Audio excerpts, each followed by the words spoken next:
जरा सोचिए, एक कंपनी जिसके पास अपनी खुद की सेना हो, अपनी करेंसी हो और एक पूरे उपमहाद्वीप पर राज करने की ताकत हो। नहीं नहीं, ये कोई साईफाई फिल्म की कहानी नहीं है, ये तो ब्रिटिश ईस्ट इंडिया कंपनी की हैरान कर देने वाली हकीकत है। तो आज चलिए इसी कहानी की परतों को एक एक करके खोलते हैं। तो सबसे बड़ा सवाल यही उठता है कि आखिर ये सब हुआ कैसे। मतलब लंदन के एक बोर्डरूम में बैठे बैठे कुछ व्यापारी हजारों मील दूर भारत जैसे विशाल देश पर एक साम्राज्य कैसे खड़ा कर पाएं। कमाल की बात है ना। चलिए आज इसी सवाल का जवाब ढूंढते हैं। तो हमारा सफर कुछ ऐसा रहेगा। हम देखेंगे कि इसकी शुरुआत कितनी मामूली थी, फिर कैसे इसने एक पूरे उपमहाद्वीप को जीत लिया, एक कॉरपोरेशन के तौर पर इसका शासन कैसा था, इसका अंत कैसे हुआ, और हाँ, आखिर में ये अपने पीछे कैसी विरासत छोड़ गई। तो चलिए कहानी के पहले हिस्से से शुरू करते हैं, एक सीधी साधी व्यापारिक शुरुआत। और हम ये देखेंगे कि कैसे कुछ व्यापारी देखते ही देखते सत्ता के इतने करीब पहुंच गए। तो देखिए, सब कुछ शुरू हुआ साल 1600 में एक शाही फरमान, एक रॉयल चार्टर से। इसने ईस्ट इंडिया कंपनी को पूर्व के साथ व्यापार करने का एकाधिकार दे दिया, मोनोपोली। इसके ठीक 8 साल बाद उनके जहाज भारत पहुंचे सूरत के तट पर, और उस वक्त उनका मकसद बिल्कुल साफ था, सिर्फ और सिर्फ व्यापार। इलाका जीतना ये तो उनके दूर दूर तक के प्लान में नहीं था। हाँ, उन्होंने बॉम्बे, मद्रास, कलकत्ता में अपनी ट्रेडिंग पोर्ट्स तो बना ली, लेकिन ये मत सोचिए कि मैदान खाली था। अरे नहीं, कंपटीशन बहुत तगड़ा था। फ्रेंच और डच कंपनियां भी इसी दौड़ में शामिल थीं। और बस यहीं से कहानी में एक बहुत बड़ा ट्विस्ट आता है। अब हम उस दौर में चलेंगे जब व्यापार का इरादा धीरे धीरे जीत की भूख में बदल गया। और वो टर्निंग पॉइंट था 1757 का प्लासी का युद्ध। देखिए, ये सिर्फ एक लड़ाई नहीं थी, ये तो एक तरह का तख्ता पलट था। इस एक जीत ने कंपनी को रातों रात बंगाल की सियासत का सबसे बड़ा खिलाड़ी बना दिया। और बस यहीं से भारत पर कब्जे का एक नया चैप्टर शुरू हो गया।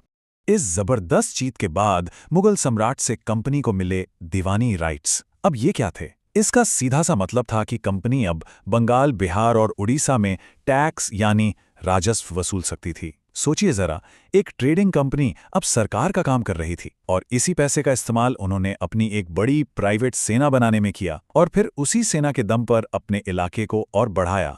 ये जो बदलाव था ना, ये सच में हैरान कर देने वाला था। जरा फर्क देखिए, 1600 के दशक में जो कंपनी सिर्फ मसाले और रेशम का व्यापार करने आई थी, वो 1800 के दशक तक एक बड़े इलाके पर राज कर रही थी। जहां पहले उनके पास सिर्फ कुछ जहाज और गोदाम थे, अब उनके पास 2 लाख सैनिकों की अपनी खुद की फौज थी। व्यापार की मोनोपोली से बात अब टैक्स वसूलने और जंग लड़ने की ताकत तक पहुंच चुकी थी। अब जाहिर सी बात है, कंपनी की ये बेहिसाब ताकत लंदन में बैठी ब्रिटिश सरकार की आंखों में चुभने लगी थी। उन्हें लगने लगा था कि भाई, ये कॉर्पोरेट जिन अब बोतल से बाहर निकल चुका है और इस पर लगाम कसने का वक्त आ गया है। तो सरकार ने धीरे धीरे कंपनी पर अपना शिकंजा कसना शुरू कर दिया, कई एक्ट्स के जरिए। इसकी शुरुआत हुई 1773 के रेगुलेटिंग एक्ट से। ये पहला कदम था।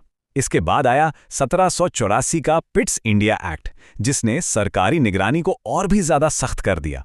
और फिर 1800 के शुरुआती दशकों में आए चार्टर एक्ट्स, जिन्होंने तो कंपनी के व्यापार करने के अधिकारी लगभग छीन लिए। अब वो बस एक एडमिनिस्ट्रेटिव बॉडी, मतलब एक प्रशासक बनकर रह गई थी।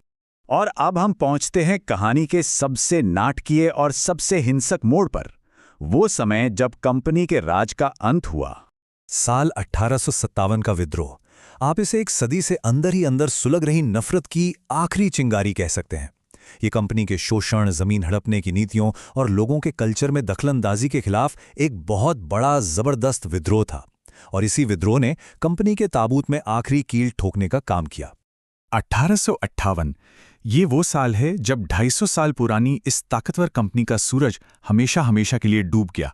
सही मायनों में एक युग का अंत है। इस विद्रोह का सीधा नतीजा ये हुआ कि ब्रिटिश संसद ने गवर्नमेंट ऑफ इंडिया एक्ट पास कर दिया।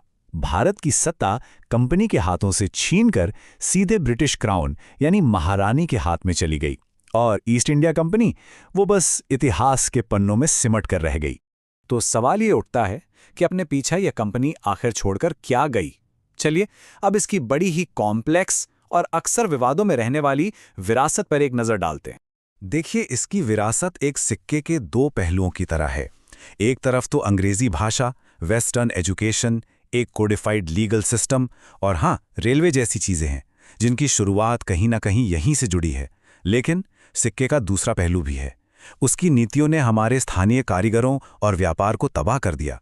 भारत की दौलत ब्रिटेन की तरफ बहने लगी।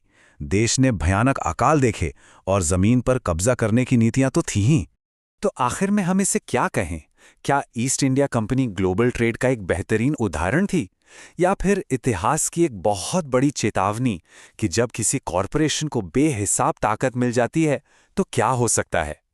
शायद इसका जवाब इन दोनों के बीच ही कहीं है, और ये एक ऐसा सवाल है जो आज की दुनिया के लिए भी बहुत मायने रखता है।